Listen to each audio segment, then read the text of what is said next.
Hello നമസ്കാരം. ഇന്നൊരു മസാല ചായയുടെ റെസിപ്പി ആയാലോ. ഇതാ അതിലേക്ക് ഞാൻ 2 ഗ്രാമ്പു, 4 ഏലക്ക, ഒരു 2.5 ഇഞ്ച് നീളമുള്ള പട്ട, ചെറിയൊരു പൊട്ട് ഇഞ്ചി ഇതാണ് എടുത്തിട്ടുള്ളത്. ഏകദേശം ഈ ഗ്ലാസ്സിന് 4 ഗ്ലാസ് ചായയാണ് നമ്മൾ വയ്ക്കുന്നത്. ഞാനൊരു 2.5 ഗ്ലാസ് വെള്ളം ഒഴിച്ചിട്ട് അടുപ്പ് എത്തിച്ചിട്ടുണ്ട്. അതിലേക്ക് കുറച്ച് മുന്നേ കാണിച്ച 4 ഏലക്ക ചതച്ചത്, ഇഞ്ചി ചതച്ചത്, പട്ട, 2 ഗ്രാമ്പു ഇത്ര ഇട്ടിട്ട് ഇത് നല്ലോണം ഒന്ന് തിളപ്പിക്കുക.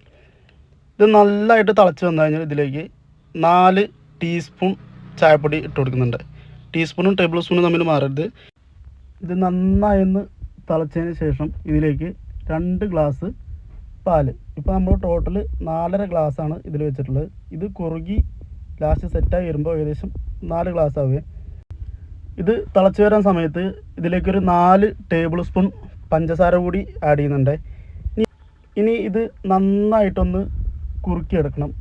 തിളച്ച് വരുമ്പോൾ നന്നായിട്ടൊരു സ്പൂൺ വെച്ച് നന്നായിട്ട് ഇളക്കി കൊടുക്കണം. പ്രത്യേകം ശ്രദ്ധിക്കേണ്ട കാര്യം, ഇതിൽ ഫ്ലേവർ അധികം നിൽക്കുന്നത് ഇഞ്ചിയുടെയും ഏലക്കയുടെയാണ്. ഉണ്ടാക്കുന്ന സമയത്ത് പട്ടയും ഗ്രാമ്പും സ്വല്പം അധികമായി കഴിഞ്ഞാൽ ചായയുടെ ടേസ്റ്റ് തന്നെ മാറും. അപ്പോൾ നമ്മൾ ചായ നന്നായിട്ട് കുറുകി എടുത്തിട്ടുണ്ട്. അപ്പോൾ നമ്മളൊരു പാത്രത്തിലേക്ക് മാറ്റണം. ഞാൻ കുറച്ച് മുന്നേ പറഞ്ഞ പോലെ തന്നെ 4.5 ഗ്ലാസ് വെച്ച ചായ ഇപ്പോൾ 4 ഗ്ലാസ് ആയിട്ടുണ്ട്. തീർച്ചയായിട്ടും ഇതെല്ലാവരും ഒന്ന് വീട്ടിൽ ട്രൈ ചെയ്തിട്ട് ഫീഡ്ബാക്ക് കമൻറ്റ് ബോക്സിൽ അറിയിക്കണേ. വീഡിയോ ഇഷ്ടപ്പെട്ടാൽ ചാനലൊന്ന് സബ്സ്ക്രൈബ് ചെയ്യണേ. കൂട്ടത്തിൽ ഒരു ലൈക്കും ഒരു ഷെയറും. ബൈ, അടുത്ത വീഡിയോ കാണാം.